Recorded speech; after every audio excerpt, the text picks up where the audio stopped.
Olá a todos os participantes do sexto Encontro Nacional da Agroindústria, ENAG. Sou o professor Tássio Alves, do curso técnico em Agroindústria do IF Sertão PE Campus Oricuri. Quero inicialmente agradecer à comissão organizadora pelo convite e parabenizar pelo excelente evento. É um evento promovido pelo Centro Acadêmico de Bacharelado em Agroindústria, juntamente com o apoio da Universidade Federal da Paraíba, campus de Bananeiras.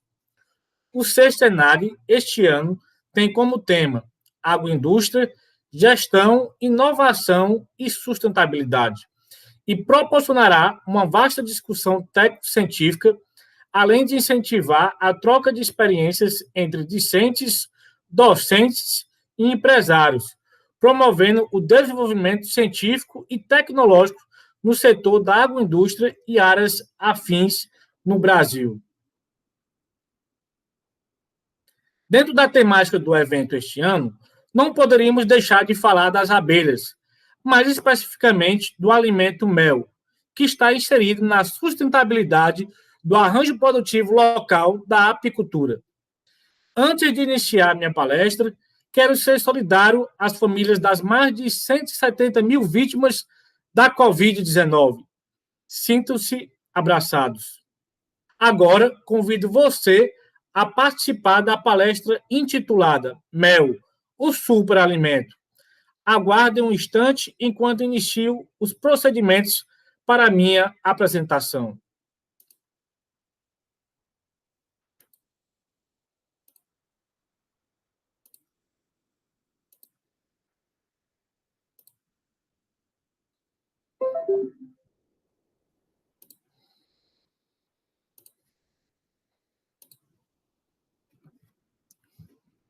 Bem, então o tema da nossa palestra de hoje é mel, o superalimento.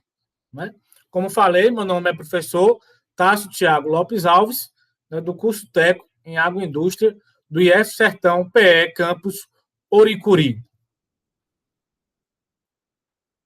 Inicialmente, nós vamos falar, né, o que o Regulamento Técnico de Identidade e Qualidade do Mel, de outubro de 2000, define, né, o produto, o alimento mel.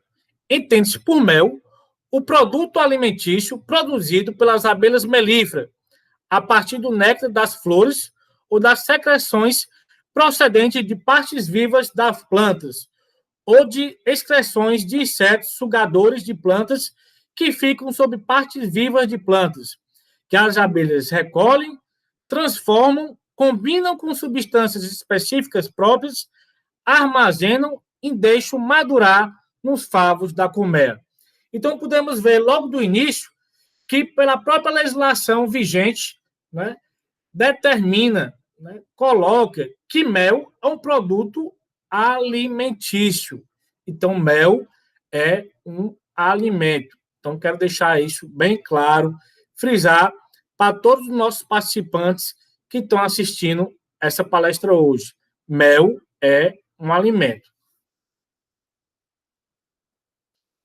Esse próprio regulamento, ele classifica o produto mel, por sua origem, como mel floral, que é aquele mel obtido, né, dos nectários das flores. Aquele que a abelha vai no nectário das flores, coleta o néctar e leva para dentro de casa para transformar, né, no produto mel, que é essa quebra de açúcares contidas no néctar, que é rico em sacarose, transformando no produto mel, que é rico em glicose e frutose. Né? Lembramos aqui que nós temos nectários florais e extraflorais. A legislação só coloca como mel floral aquele oriundo de nectários das flores, ou seja, de nectários florais. E divide esse mel floral em mel unifloral ou monofloral e mel multifloral ou polifloral. O primeiro é quando o produto procede principalmente da origem de flores de uma mesma família, gênero ou espécie, e possui características sensoriais, fisicoquímicas e microscópicas próprias. Né? No Brasil, a gente conhece o mel monofloral da laranjeira, né? O mel monofloral do eucalipto, o mel monofloral do girassol, né? E temos o mel multifloral ou polifloral. É o mel obtido a partir de diferentes origens florais, que é o mel mais comum no Brasil, especialmente no Nordeste brasileiro, né? Que são os méis com diversas plantas participando na composição daquele mel, onde há o predomínio de uma ou mais espécies na produção daquele mel. Mas a gente coloca, né, como mel multifloral ou polifloral, que é muito comum, né, na nossa caatinga, nas nossas matas nativas do Nordeste brasileiro e do Brasil. E, né, continuando, nós temos o melato ou mel de melato. É um mel obtido principalmente a partir de secreções das partes vivas das plantas ou de excreções de insetos sugadores de plantas que se encontram sobre elas, né? Então, o que acontece? Tudo aquilo que não for classificado como mel floral, né, que é específico dos nectários das flores, nós podemos classificar como melato ou mel de melato, né? Nós temos muito conhecido, né, o mel de cana, o melato de cana, né? O mel de melato da Bragantinga, né? Muito comum no Sudeste brasileiro, muito apreciado também, principalmente pelos alemães, né? Que compram praticamente toda a produção do mel de melato da Bragantinga. Então, essa é a classificação do mel quanto à origem. Quanto o procedimento de obtenção de mel do favo, né? Que aí nós vamos ter o mel escorrido, o mel prensado, o mel centrifugado. Mel escorrido, né, é o mel obtido por escorrimento dos favos desoperculados, sem lavas, que é conhecido pelos apicultores como aquele mel, né, de opérculo, né, chamado como mel de opérculo. Nós temos o mel prensado, é o mel obtido por prensagem dos favos, sem lavas, que é popularmente conhecido como o mel espremido, né? E temos o mel centrifugado, que é o mel obtido por centrifugação dos favos desoperculados sem lava, que esse é um mel, né, bastante comercializado nos supermercados, né, nos mercados, né, no Brasil afora.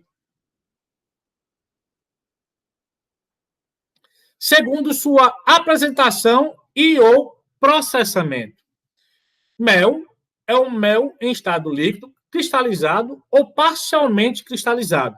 Queremos reforçar aqui e enfatizar, né, que mel que é puro, ele cristaliza, né? Ele cristaliza, certo? Mel puro, ele cristaliza, ok?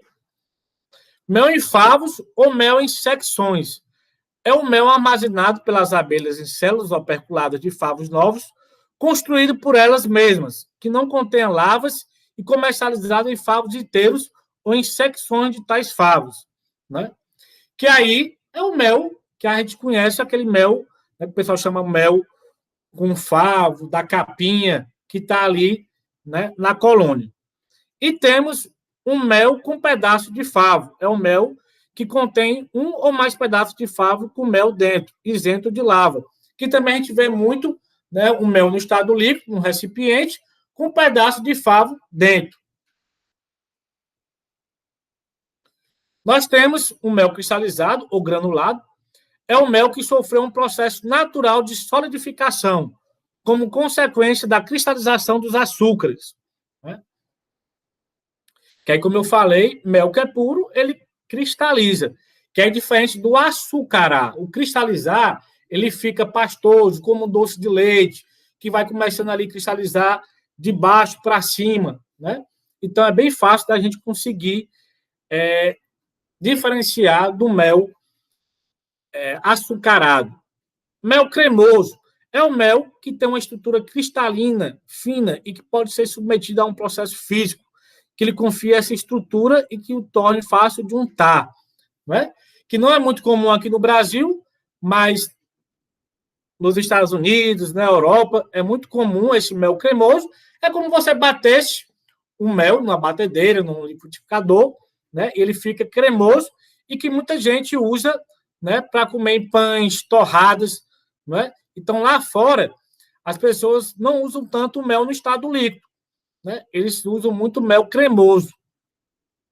E o mel filtrado é o mel obtido, né, que foi submetido a um processo de filtração sem alterar o seu valor nutritivo.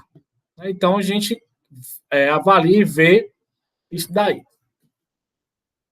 A composição do mel. O mel é uma solução concentrada de açúcares com predominância de glicose e frutose. Então, quando a gente fala que predomina glicose e frutose, a gente deixa bem claro que não tem apenas esses dois tipos de açúcares, né? Mas o que predomina no mel são esses dois tipos de açúcares.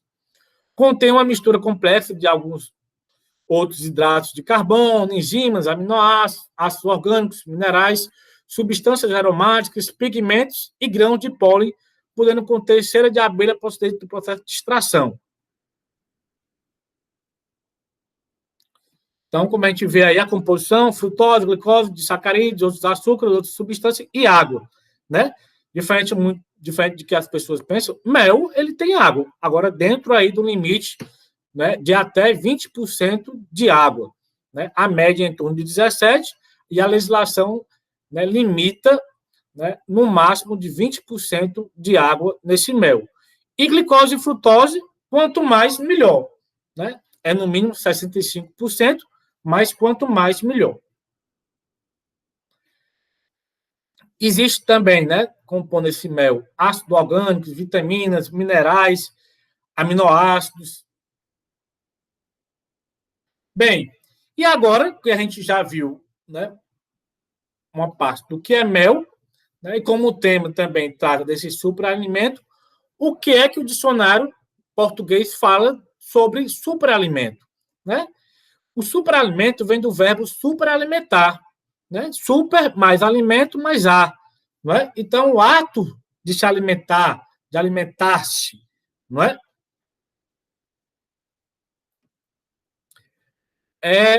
Alguns alimentos contêm um número elevado de nutrientes e por esse motivo também, né, é usado esse termo de superalimento. Então a gente vai conversar um pouquinho sobre mel e vocês vão ver ao longo da nossa palestra, né, se de fato se trata de um superalimento ou não.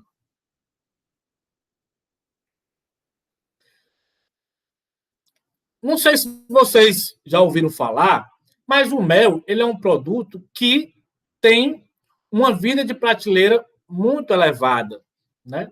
Ele tem uma vida útil bem elevada, né? Então, é muito comum dizer que o mel não estraga, né? E alguns dizem que é eterno, né? Lógico que pela legislação brasileira, esse mel ele tem a validade de 2 anos, né?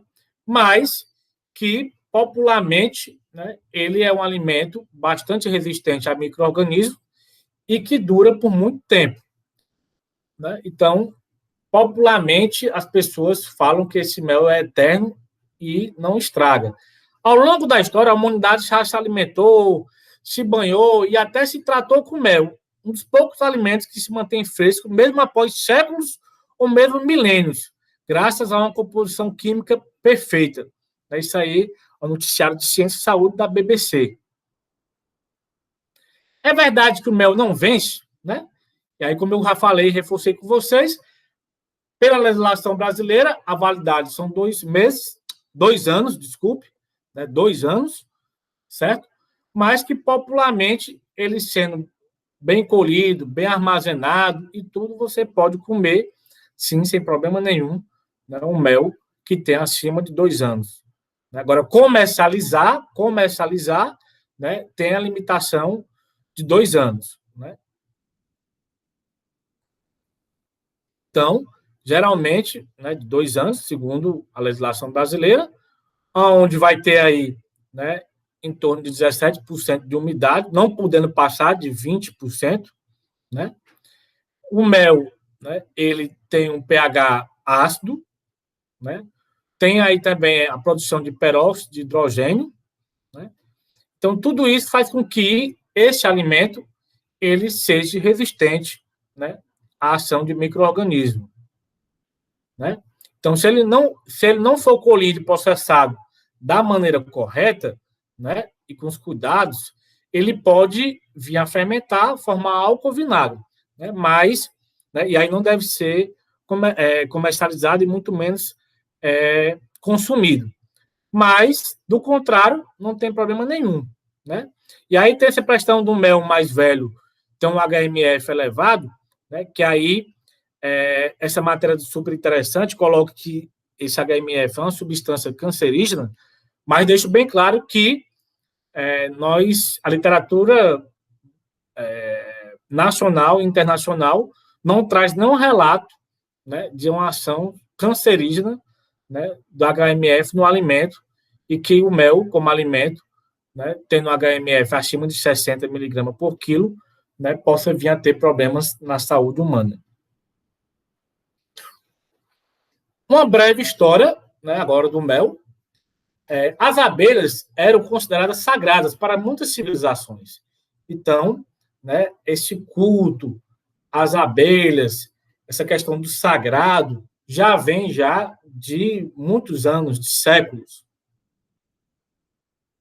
Com o tempo, né, elas também passaram a assumir grande importância econômica e a ser consideradas um símbolo de poder para reis, rainhas, papas, cardeais, duques, condes e príncipes, fazendo parte de brasões, cetros, coroas, moedas, mantos reais, entre outros. Então, é comum a gente observar, né, essa utilização dessa imagem da rainha, né, das abelhas, como algo também de importância econômica para os povos da antiguidade. E por muito tempo, o mel foi a única fonte de carboidrato com poder adoçante, né? Até em torno de 1800, né, as pessoas utilizavam apenas o mel para adoçar os alimentos, né? E aí, a partir do advento da produção do açúcar industrial em grande escala, né, foi que a gente foi mudando isso daí, essa cultura, e hoje nós temos o hábito de consumirmos, né, um açúcar refinado, que é industrializado, não é um produto natural, né, rico em sacarose, açúcar de cadeia longa, o organismo vai perder muita energia para quebrar esse açúcar, né? E o mel já é rico em glicose, frutose, já está apto ali para entrar na corrente sanguínea e ser absorvido pelo nosso organismo. No início da produção de açúcar, não é? O mel era mais barato do que o açúcar, né? Era só as pessoas nobres que consumiam, né, e tinham açúcar para momentos especiais, né? Aí, com o advento da cana-de-açúcar, com a produção em grande escala, né, nós tivemos aí, né, uma oferta maior de açúcar refinado no mercado e, consequentemente, uma queda no preço do açúcar, comparado, né, ao produto mel. A produção mundial de mel é de aproximadamente 2 milhões de toneladas, o que é menos de 1% da produção total de açúcar. Então, veja hoje que a produção de mel fica bem abaixo da produção mundial de açúcar.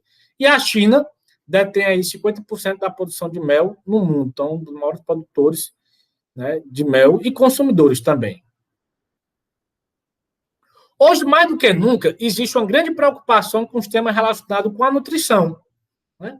Alimentos que fazem parte da dieta alimentar por motivos culturais e tradicionais, né, que as pessoas hoje estão bastante preocupadas com a vida saudável, procurando, né? E nesse período de pandemia também houve um aumento expressivo, né, do consumo de mel, de própolis, para reforçar também essa imunidade das pessoas contra a Covid-19, né? As pessoas estarem estarem melhor alimentadas, bem nutridas, né, para ficarem menos susceptíveis a doenças, né? Então, hoje houve um acréscimo muito grande nesse consumo de mel no mundo todo, né? E ele é utilizado como adoçante, sempre foi reconhecido pelas suas propriedades terapêuticas devido às suas características digestivas, analgésicas, anti-inflamatórias, antimicrobianas e antissépticas. O consumo de mel no Brasil é baixo, né?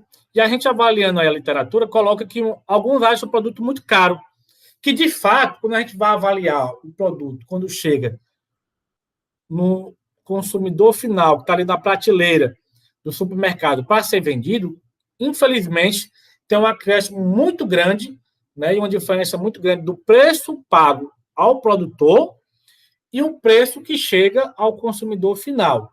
Né? Especialmente também se torna um ciclo vicioso, porque o produto mel ele passa muito tempo na prateleira, porque ele não tem uma saída muito rápida.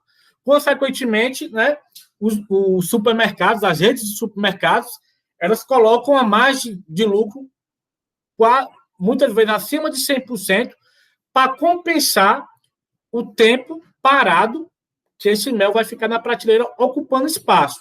E aí a gente sabe que se torna um ciclo vicioso. Por quê? Porque as pessoas, ao se depararem com mel, produto caro, né, na prateleira do supermercado, acaba não comprando muitas vezes. Né? Mas se você tiver o hábito de comprar da agricultura familiar, de produtores locais, dos arranjos produtivos locais, no comércio local, né, no comércio solidário do seu bairro, da sua cidade, né, você vai ver que o preço é bem menor do que chega nas grandes redes de supermercado. Alguns dizem que falta de costume, né, hábito, não lembram nem que mel existe, não moram mais com os pais e costumavam consumir mel apenas quando moravam com os pais, porque os pais davam. Né? Alguns não comem porque acham que é calórico e vai engordar, outros não gostam, né? Outros acreditam que aumenta a taxa de colesterol, que é um produto supérfluo, né? E uma minoria, mas alguns têm alergia ao mel. Não é muita gente, né? É a minoria, mas pode ter pessoas que possam ter alergia ao produto mel. Então, se a gente for avaliar, no Brasil, a literatura coloca aí que nós temos um consumo per capita em torno de 100 gramas habitante ano. Né? Alguma literatura coloca um pouco mais, outra coloca um pouco menos, mas fica girando aí em torno de 100 gramas habitante ano. 10 vezes menos do que o consumo médio de países como os Estados Unidos e da Comunidade Europeia, que gira em torno, na média, de 1 quilo, né, ano por habitante. E alguns países chegando até a 1,5 kg. Então, veja que, né, o nosso consumo de mel é baixo. Então, consequentemente, se o apicultor fosse viver a nossas custas para vender o mel, né, ele estaria, né, falido. Então, por isso que hoje mais de 80% do mel produzido no Brasil ele é exportado. Então, a gente tem que incentivar aí o consumo interno, o aumento do consumo interno, porque coloca que se 1/7 da população mundial comesse, né, uma colherzinha de mel, né, por dia, né, 1/7 da população, né, iria faltar mel no mercado brasileiro. A gente ia ter que comprar mel, importar mel. Então, veja que ainda tem saída, ainda tem como a gente, né, melhorar. Então, a utilização de mel na nutrição humana não deve se limitar apenas a essa característica adoçante dele, né, como um excelente substituto ao suco, mas principalmente por ser um alimento de alta qualidade, rico em energia e inúmeras outras substâncias benéficas ao equilíbrio dos processos biológicos do nosso corpo. Então, mel não é um remédio, e sim um alimento de alto valor nutricional, e como alimento, ele deve ser consumido diariamente. A recomendação é de 10 a 25 gramas por dia. Se você vê aquele sachêzinho pequeno, tem 5 gramas. Então, seriam de 2 a 5 sachêzinhos daqueles por dia. Então, não é muita coisa. Então, muitas vezes a pessoa quer comer meio quilo de mel misturado com farinha, né, uma overdose de energia, passa mal e depois diz que o mel, né, faz mal. Então, a gente não pode ter o uso inadequado de forma inconsequente. Além de sua qualidade como alimento, esse produto único é dotado de inúmeras propriedades terapêuticas, sendo utilizado pela medicina popular sob diversas formas e associações como fitoterápicos. Então, como a gente já colocou e relatou anteriormente, né, há milênios as civilizações usam, né, o mel em virtude das suas propriedades terapêuticas. E hoje, né, como é que é utilizado esse produto mel? Né? Hoje, em que é que ele é utilizado? Primeiro, produtos alimentícios, né, cosméticos, a medicina, remédios caseiros e, mais recentemente, aí, um boom, né, no uso do mel, na questão da gastronomia, né, na elaboração de pratos, né, com o mel como ingredientes. Tanto o mel das abelhas africanizadas como o mel de abelhas nativas, sem ferrão. Então, produtos alimentícios. Né? Então, particularmente, o mel é utilizado, né, na fabricação de pães, né, de lácteos, bolos, balas, biscoitos, bebidas, e tem uma grande aceitação. Né? Se você for ver, hoje, né, é muito comum você ver vários produtos nas prateleiras de supermercados onde tem mel como ingrediente. Né? Então, isso é muito comum. Antigamente era mais restrito essa questão de cosméticos, mas hoje, né, é muito comum e está tendo uma crescente aí muito grande e a gente percebe isso nas redes de supermercados, na loja de produtos naturais, né, que a gente pode consumir, né, esse produto in natura ou a partir de outros produtos. Né? Aplicação na indústria de alimentos. Né? Devido às várias propriedades favoráveis, é usado como um aditivo para a variedade de alimentos e bebidas. Né? A aplicação do mel como aditivo alimentar é baseada em suas propriedades múltiplas. Né? É um alimento antibacteriano, neutraliza a contaminação microbiológica de alimentos. Então, isso é importante reforçar e frisar isso. É um produto, né, um alimento antioxidante, impede a oxidação do alimento durante o armazenamento, né? Que aí tem essa questão do envelhecimento precoce. Escurecimento enzimático, né? É um efeito contra o escurecimento enzimático em frutas e legumes. Então, o mel vai ser utilizado também para retardar, né, esse escurecimento enzimático dos alimentos, especialmente frutas e legumes. Né? Culturas lácteas. Aumenta o crescimento de culturas lácteas e derivados lácteos, assim como pode ser usado também como aditivo pré-biótico para produtos lácteos probióticos. De acordo com a literatura, probióticos são micro-organismos vivos que, administrados em quantidades adequadas, conferem benefícios à saúde de quem os ingere. Né? Os probióticos são geralmente encontrados em produtos lácteos, queijo, leite fermentado, né, o que inclui os iogurtes, o famoso Yakult e similares. Então, probióticos são componentes alimentares não digeríveis que estimulam seletivamente a proliferação ou a atividade de população de bactérias desejáveis no intestino, beneficiando o indivíduo hospedeiro dessas bactérias. Né? Então, é muito importante aí também a utilização do mel, né, como um efeito aí, né, prebióticos nos alimentos probióticos. Hidromel, né, é uma bebida milenar utilizada aí por várias civilizações, né? Vem da mitologia nórdica. O hidromel aparecia como a bebida favorita dos deuses. Então isso aí você vai ver, né, em várias literaturas, vários estudos, né, de arqueologia, sociologia, né, que você vai ver, né, um homem utilizando até hoje, né, na sua cultura, né, passando de civilizações em civilizações, né, essa produção, né, e consumo do hidromel. Consumido desde a antiguidade, sua fabricação é anterior à do vinho e seguramente da cerveja. Então percebam que é uma bebida bastante antiga. Né, tem uma legislação específica, né, que define hidromel como uma bebida com graduação alcoólica de 4 a 14% em volume, a 20 graus Celsius, obtido pela fermentação alcoólica de solução de mel de abelha, sais nutrientes e água potável. Então, você vai ter aí, né, uma legislação que regulamenta, né, como produzir, né, determina tudo como a qualidade da produção de hidromel, né, e que ele é comercializado no mundo todo, né, não só no Brasil, como no mundo todo.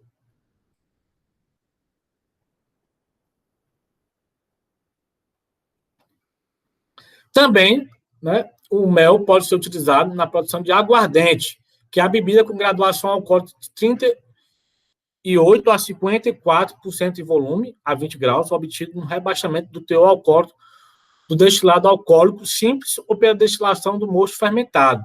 Né? Também tem uma legislação específica para isso. Né? O aguardente de mel é feito através de um processo artesanal em alambique de cobre. O mel é fermentado naturalmente por um período de 18 a 36 horas. Vai ficar com essa graduação alcoólica. Né? E aí percebam que o termo é aguardente. Né? A gente via antigamente muito utilizar cachaça de mel, mas cachaça, pela legislação, ela fica muito restrita na bebida oriunda aí da cana-de-açúcar. Né? Então, se for essa bebida alcoólica oriunda de outros produtos que não seja a cana, né, se chama aguardente. Então, o termo correto é aguardente de mel. Cerveja de mel, né? A cerveja resultante da fermentação de trigo de mel, muito conhecida e consumida pelos celtas no século IV. Então, é uma bebida também bastante antiga, né?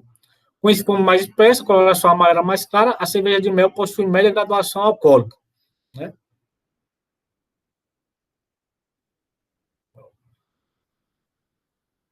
Mel na nutrição infantil, né? Para combater essa desnutrição infantil e contribuir com a nutrição de nossas crianças.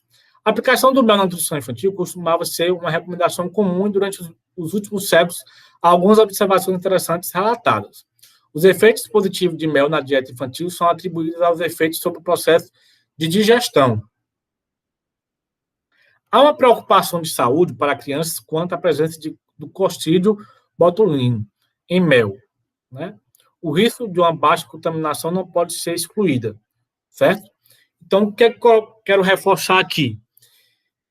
O mel não é isento a micro-organismos. Ele é bastante resistente a micro-organismos, inclusive também a do botulismo. Né? Entretanto, se você consumir um produto, né, com inspeção, seja municipal, estadual, federal, que passou por todas as boas práticas de fabricação, né, você pode consumir ele sem problema nenhum. Né? Então, você pode dar sim, né, para crianças. A ingestão de mel para crianças com idade menor a 1 ano não é recomendado, né, principalmente também porque, primeiro, a criança com menor de 1 ano ela não tem todos os anticorpos produzidos. Né, então, pode ter alguns problemas. Segundo, no primeiro ano, né, a gente recomenda, né, 6 meses leite materno exclusivo e nos outros 6 meses alternância com outros alimentos, né? E o mel é muito viscoso, então principalmente o mel de apis, né, da abelha italiana. Então a gente tem que ter cuidado no fornecimento para a criança para evitar o engasgo. Então diluir esse mel um pouquinho para que não possa, né, provocar um engasgo de criança. Fora isso, né, pode ser dado sem problema nenhum para as crianças, né, para poder se alimentar. Mel na merenda escolar. Tem o objetivo de proporcionar uma maior diversidade no conteúdo do cardápio da merenda escolar.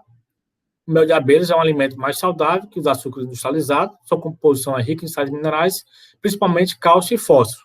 Né? E outro aspecto importante para a inclusão do mel de abelha no cardápio da merenda escolar é estimular a produção do interior, contribuindo para a geração de emprego e renda. Então, o que é isso? Né? É muito importante que existe, inclusive, uma lei que determina, né, um percentual, né, de produtos oriundos da agricultura familiar na merenda escolar, não só o produto mel. Né? E a gente, como técnico, defende isso. Né? Muitos municípios burocratizam demais isso, dificultam o processo, muitas vezes demoram também a pagar um homem do campo. Né? Então, a gente tem que ter, né, uma melhor gerenciamento dos municípios, dos gestores municipais com relação a isso, né? Porque, né, você vai estar contribuindo aí para a geração de emprego e renda local, né, dos produtores. Agora, o que a gente enfatiza é que não só o mel, mas qualquer alimento colocado na merenda escolar é importantíssimo, crucial, não pode deixar de ter, né? É a capacitação das merendeiras, né? Isso é fundamental, esse treinamento, essa capacitação. Para quê? Para que elas possam fazer diversos produtos, né? Para oferecer às crianças, para que as crianças não enjoem, porque criança, a gente sabe muito bem, criança, até mesmo adolescente, né? Tem complicações em aceitar comidas, né? Muita dificuldade, como muita besteira, produtos industrializados, né? Então, tem que diversificar para atrair essa criança e esse adolescente, né? E a gente vê que, muitas vezes, esses produtos da agricultura familiar são colocados de qualquer forma, né? E isso não é interessante.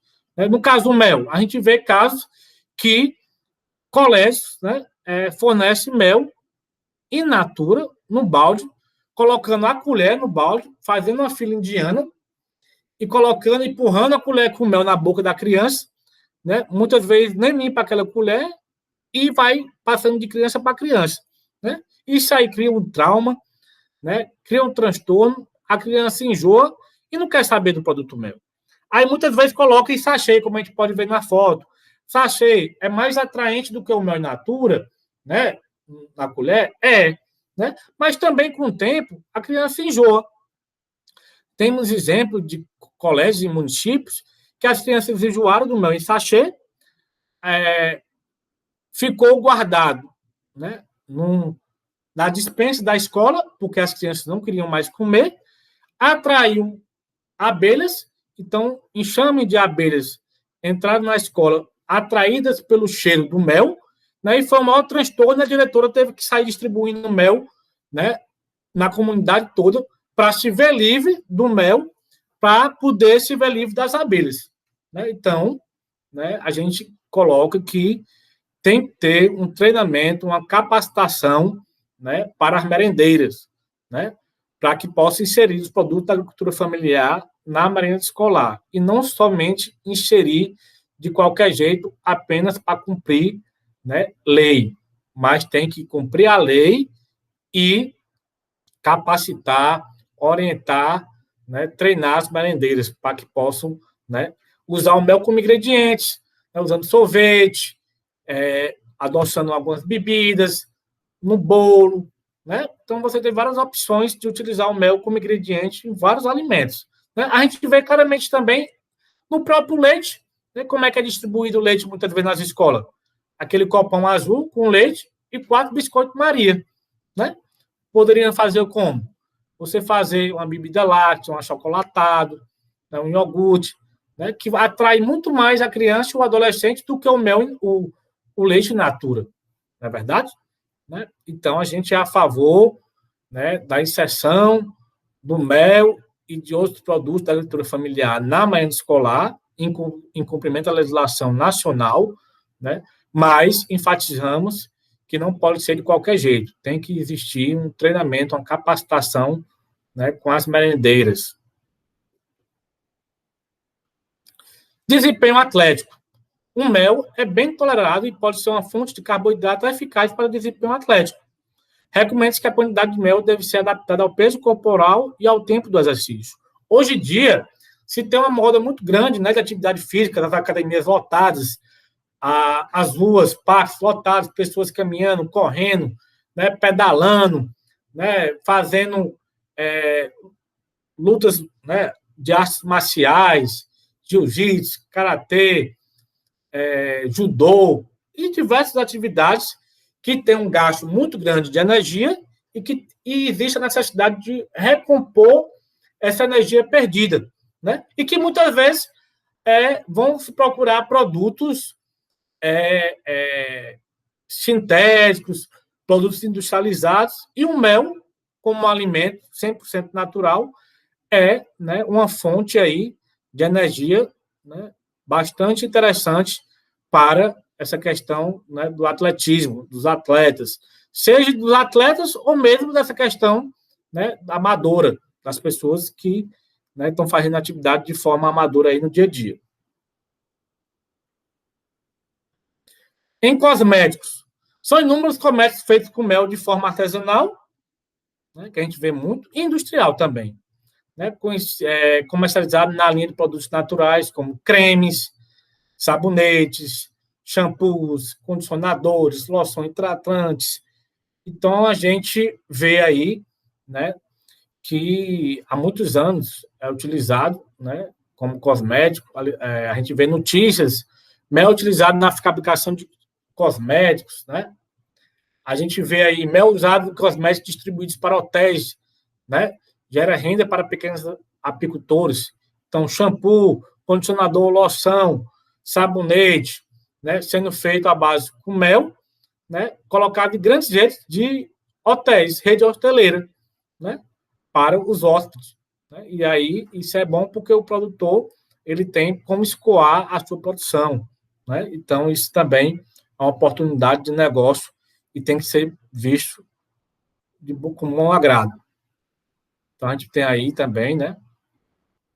Mel da medicina, né? Então isso aí também já é muito antigo, a utilização. Primeira questão também é que o mel foi muito utilizado como, né, cicatrizante de feridas por muito tempo, né? Mas hoje ele tem aí comprovações científicas aí dos seus usos, queimadura de primeiro e segundo grau, né? Questão também de gripes e resfriados. Então você tem aí, né, a utilização dos produtos das abelhas, né, para fins terapêuticos, que é a apiterapia, né? E dentre as inúmeras propriedades medicinais atribuídas ao mel pela medicina popular, né, e que vem sendo comprovada por inúmeros trabalhos científicos, está a sua atividade antimicrobiana, né? Que aí seria talvez o seu efeito medicinal mais ativo, né? Ajuda a combater resfriados e dores de garganta, auxilia na cura de alguns problemas estomacais, atua como substâncias relaxantes, tem um poder laxante suave, seu alto valor energético transforma em combustível perfeito na luta contra o sintoma de estresse, ajuda a impedir o surgimento de radicais livres, responsável pelo envelhecimento precoce. Então, você veja aí que o mel é utilizado, né, muito nessa medicina há muito tempo. Remédios caseiros. Isso aí a gente já tem, né, muito costume, né, tradição popular, já vem utilizando já há muito tempo para remédios caseiros, né, remédios naturais, especialmente os conhecidos aí, lambedores feitos, né, dos nossos avós, de gerações e gerações, né? Isso é uma crendice popular e que é muito utilizado, né, por vários anos, né? Até hoje ele é bem utilizado, né, nessa questão de remédios caseiros. Lembrando, né, que esses remédios naturais, né, para que eles tenham efeito, é necessário ter um estilo de vida saudável também, evitando fumar, beber, né, o álcool, se exercitar pelo menos 3 vezes por semana, né? Então é importante nutrir-se adequadamente, exercitar-se fisicamente, evitar toxinas, manter uma atividade mental adequada e, lógico, né, procurar, né, orientação de profissionais da área, atividade física, procura educador físico, essa questão alimentar, procura um nutricionista, essa questão da saúde geral, procura um médico, para que possa melhor lhe orientar na utilização do mel e de outros produtos também, né, para você ter aí uma melhor qualidade de vida. Aí tem alguns trabalhos que falam da frequência do consumo de mel, né? Todo dia é pouca gente, né? A maioria, às vezes, uma vez por mês e alguns uma vez por ano, né? A maioria utiliza, né, o mel in natura, né? Algumas vezes com limão.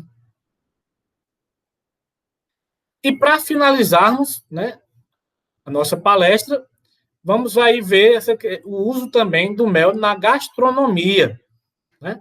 Que a gente vê que é uma tendência hoje, né, mundial, né, vários chefes de cozinha utilizando mel de abelhas africanizadas, mel de abelhas nativas na elaboração de pratos, né? A gente vê aí, ó, mel é a iguaria gourmet do momento e aquece a gastronomia nacional. Mel de abelha sem ferrão conquista alta gastronomia. Né? Custo de mel na gastronomia. Né? Outro curso de mel também na gastronomia. Então, vejo que também está tendo capacitações, né, para as pessoas poderem utilizar esse mel.